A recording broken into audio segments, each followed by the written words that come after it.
నమస్తే. ఆంధ్రప్రదేశ్‌లో అంగన్వాడీ టీచర్లు, కార్యకర్తలు గత 20 రోజుల నుంచి వారు సమ్మె చేస్తున్నారు, ఆందోళన చేస్తున్నారు, నిరసన వ్యక్తం చేస్తున్నారు. అయినా కూడా ప్రభుత్వం దిగిరాలేదు. వాస్తవానికి వారు డిమాండ్స్ ప్రధానంగా రెండే 2. కనీస వేతనం పెంచాలి. అలాగే గ్రాట్యుటీ అనేది ప్రభుత్వం ద్వారా అందించాలి. ఎన్నికలకు ముందు జగన్మోహన్ రెడ్డి గారు ఈ 2 అంశాల్లో మాకు హామీ ఇచ్చారు. కానీ ఇప్పుడు మేము ఎప్పటినుంచో పోరాటం చేస్తున్నాం, ఉద్యమిస్తున్నాం. శాంతియుతంగా అడుగుతున్నప్పటికీ కనీసం మా బాధలు ఏమాత్రం పట్టించుకోవటం లేదు ఈ సర్కారని వారి గోడు విన్నవించుకుంటున్నారు. ఇలాంటి సందర్భంలో గత కొద్ది రోజుల నుంచి చేస్తున్నటువంటి ఆందోళన మనం చూస్తూనే ఉన్నాం. ఈ యొక్క ఆందోళనను విరమించాలని చెప్పి ప్రభుత్వం చూడాలి కానీ, వారు చేస్తున్నటువంటి పని ఏదైతే ఉందో, ముఖ్యంగా రాష్ట్ర వ్యాప్తంగా ఉన్నటువంటి అంగన్వాడీ సెంటర్లను తాళాలు పగలగొట్టించి, అక్కడ స్థానికంగా ఉన్నటువంటి వాలంటీర్లతో వాటిని నిర్వహిస్తున్నారు. ఇక్కడ చాలా సీరియస్ అయ్యారు అంగన్వాడీ టీచర్స్. ముఖ్యంగా మేము ఏదో గొంతెమ్మ కోరికలు కోరడం లేదు. మాకు న్యాయబద్ధంగా అది కూడా హామీ ఇచ్చారు, వాగ్దానం చేశారు. మీరు మాకు ఓటు వేయండి. వైఎస్ఆర్‌సీపీ అధికారంలోకి వస్తే గనక ఖచ్చితంగా అంగన్వాడీ టీచర్లు ఎదుర్కొంటున్నటువంటి సమస్యలను పరిష్కరిస్తాం. మమ్మల్ని నమ్మండి అని చెప్పినటువంటి జగన్మోహన్ రెడ్డి గారు మరి ఇప్పుడు ఈ రకమైనటువంటి వ్యవహార శైలితో ఎందుకున్నారు అనేది మాకు అర్థం కావట్లేదు అని చెప్పి రోడ్డెక్కినటువంటి అంగన్వాడీ కార్యకర్తలను రకరకాలుగా హింసిస్తున్నారని, అలాగే వారిపై లాఠీ చార్జ్ చేస్తున్నారని, శాంతియుతంగా ధర్నా చేస్తుంటే అది కూడా చేసుకొనివ్వట్లేదని వారు ఆవేదన, ఆందోళన వ్యక్తం చేస్తున్నటువంటి పరిస్థితి. ప్రధానంగా రాష్ట్రంలో ఉన్నటువంటి లక్షలాది మంది అంగన్వాడీ కార్యకర్తలు, టీచర్స్ ఉన్నారు.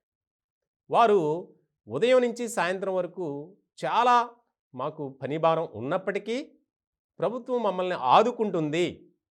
ఈ ప్రభుత్వంపై మాకు నమ్మకం ఉంది కాబట్టే మేము ఇన్నాళ్ళు సైలెంట్‌గా పనిచేస్తూ వచ్చాం. మా జేబులో, మా చేతిలో డబ్బులు ఖర్చు పెట్టి మరి అంగన్వాడీ సెంటర్లను నిర్వహిస్తున్నాం. అయినా కూడా ప్రభుత్వం కళ్ళు తెరవట్లేదు. ఇలా ఎన్నాళ్ళు మమ్మల్ని మోసం చేస్తారని వారు ప్రశ్నిస్తున్నారు.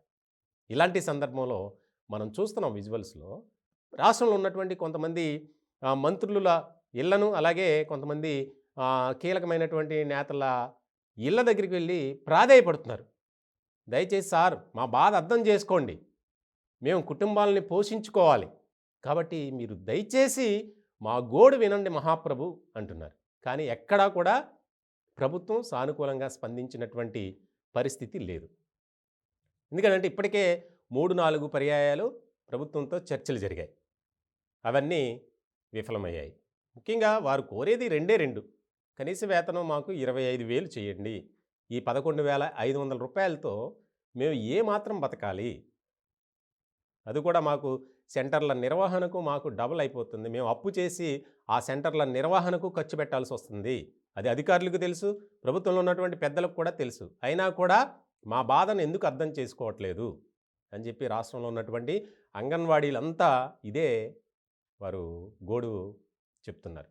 ఇలాంటి సందర్భంలో ప్రభుత్వం కూడా స్పందించాలని, అలాగే వారు డిమాండ్స్ ఏవైతే ఉన్నాయో వాటిని ఫుల్ఫిల్ చేయటానికి ముఖ్యంగా జగన్మోహన్ రెడ్డి గారు ఒక ఆలోచన చేయాలని, సానుకూలంగా స్పందించి ఈ యొక్క ఆందోళన ఉధృతం కాకుండా, తీవ్రతరం కాకుండా ఉండటానికి ప్రయత్నం చేయాలి అనేది వారు డిమాండ్ చేస్తున్నారు. అలాగే ముఖ్యంగా మేము ఇంత రోడ్డెక్కి పిల్లా పాపలతో వయసుతో సంబంధం లేకుండా దీక్షలు, నిరాహార దీక్షలు, ఆందోళన, నిరసన కార్యక్రమాలు చేస్తుంటే ఆడుదాం ఆంధ్ర అని చెప్పి పాలకులు, అధికారులు వారిష్టం వచ్చినట్లు వ్యవహరిస్తున్నారు. ఇప్పటికైనా ప్రభుత్వం దిగిరాకపోతే మేము కూడా కార్యక్రమం చేపట్టబోతున్నాం. వీధుల్లో అంగన్వాడీలు అని చెప్పి వారు డిమాండ్ చేస్తున్నారు. ముఖ్యంగా మేము ప్రాణాలు అర్పించడానికైనా సిద్ధమే. ఎందుకనంటే మేము రోడ్డెక్కాం కాబట్టి ఇక వెనుదిరిగేదే లేదు. మేమేంటో చూపిస్తాం, మా తడాకా ఏంటో ప్రభుత్వానికి రుచి చూపిస్తాం అని చెప్పి వారు ముక్త కంఠంతో డిమాండ్ చేస్తున్నటువంటి పరిస్థితి.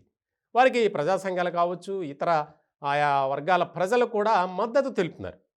వారు చేస్తున్నటువంటి పనికి కనీస వేతనం అడుగుతున్నారు. అది చేయొచ్చు కదా! ఎన్నో రకాల సంక్షేమ పథకాలు ప్రవేశపెట్టారు. అనేక అభివృద్ధి కార్యక్రమాలు చేస్తున్నారు. మరి వీరి విషయంలో ఎందుకు ఆ విధంగా మొండి వైఖరి ప్రదర్శిస్తున్నారు జగన్మోహన్ రెడ్డి గారు అనేది కూడా ఒక ప్రశ్న వచ్చింది.